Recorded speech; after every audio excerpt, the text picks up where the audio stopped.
আমাদের চ্যানেলে তোমাদের স্বাগত জানাই। প্রিয় দশম শ্রেণীর শিক্ষার্থী বন্ধুরা, আশা করি তোমরা ভালো আছো। তো দেখো, আজকের আলোচ্য বিষয় ফার্স্ট সামাটিভ ইভালুশন ক্লাস 10 জিওগ্রাফির এর একটি প্রশ্নপত্র নিয়ে। পূর্ণমান 40, সময় তোমাদের 1 ঘন্টা 30 মিনিট। বিভাগ ক, একের দাগে বলা আছে বিকল্পগুলির থেকে সঠিক উত্তরটি নির্বাচন করে লেখো। 4টি প্রশ্ন আছে। 4 নাম্বার। প্রথম প্রশ্ন, বহির্জাত আরোহণ প্রক্রিয়ার ফলে সৃষ্ট একটি ভূমিরূপ হল সার্ক, বদ্বীপ, জলপ্রপাত, গৌড়। তো সঠিক উত্তর হবে কি বদ্বীপ। তারপরে মরু অঞ্চলের শুষ্ক নদীখাত হল বলসন, প্লায়া, ইনসেলবার্জ, ওয়াদি। তো মরু অঞ্চলের শুষ্ক নদীখাতকে কি বলা হয়? ওয়াদি বলা হয়।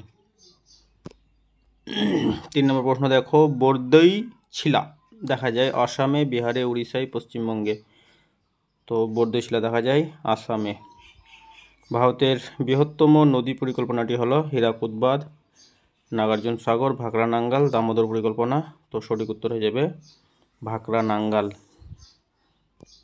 2 দাগে বিভাগ খ, 2 দাগে বলা আছে নিম্নলিখিত বাক্যগুলি শুদ্ধ হলে পাশে সু এবং অশুদ্ধ হলে পাশে অ লেখো। যে কোনো 4টি প্রশ্নের উত্তর করতে হবে। এখানে 5টি দেওয়া আছে। বায়ু ও জলধারার মিলিত কাজের ফলে পেডিমেন্ট গঠিত হয়। তো এটা হয়ে যাবে শুদ্ধ। পার্বত্য অঞ্চলে সর্বদা হিমরেখার উচ্চতা একই থাকে। তো এটা হয়ে যাবে অশুদ্ধ। সাতপুরা পর্বতের সর্বোচ্চ শৃঙ্গ হলো গুরু শিখর। এটা অশুদ্ধ।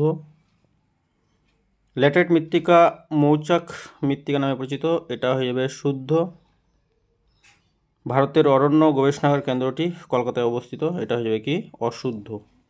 তো প্রথমটি শুদ্ধ, তারপরে 2টি অশুদ্ধ, তারপর একটি শুদ্ধ, তারপর একটি অশুদ্ধ। ঠিক আছে। এরপরে 2.2 কি বলা আছে, যে উপযুক্ত শব্দ বসে শূন্যস্থান পূরণ করো, যে কোনো 4টি।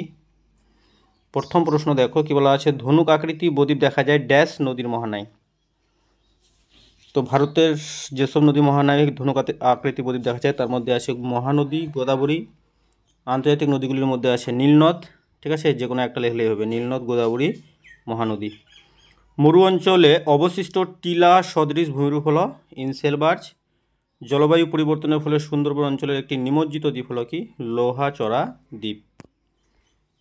এরপর দেখো, ভাষার ভিত্তিতে গড়ে ওঠা ভারতের প্রথম অঙ্গরাজ্য কি হয়ে যাবে? অন্ধ্রপ্রদেশ। ভারতের একটি অন্তর্বাহিনী নদী হলো কি লুনি নদী। 3 দাগে একটি বা 2টি শব্দ উত্তর লেখো। যে কোনো 4টি প্রশ্নের উত্তর দিতে হবে। হিমবাহ পৃষ্ঠে সৃষ্ট ফাটলকে কি বলা হয়? ক্রেভাস। পুঞ্জিতখলন সংগঠনের প্রধান চালিকা শক্তি কোনটি? এটা হবে মাধ্যাকর্ষণ শক্তি।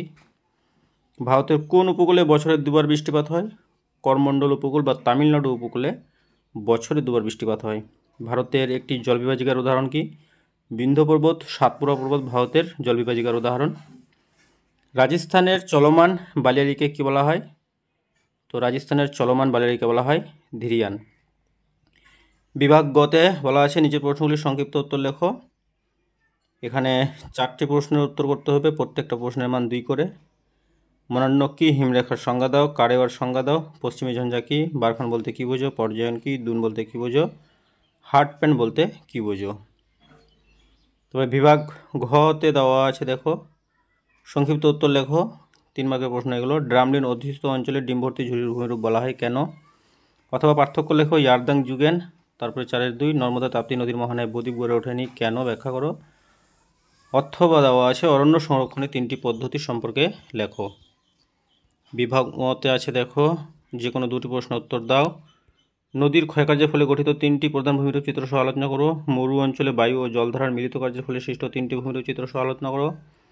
ভারতের পূর্ব উপকূল ও পশ্চিম উপকূলের পার্থক্য নির্ধারণ করো। আর ভারতের কৃষ্ণ মৃত্তিকা এবং ল্যাটেরাইট মৃত্তিকার সংক্ষিপ্ত পরিচয় দাও। তো প্রিয় দশম শ্রেণীর শিক্ষার্থী বন্ধুরা, ভিডিওটি ছিল এই পর্যন্তই। ধন্যবাদ।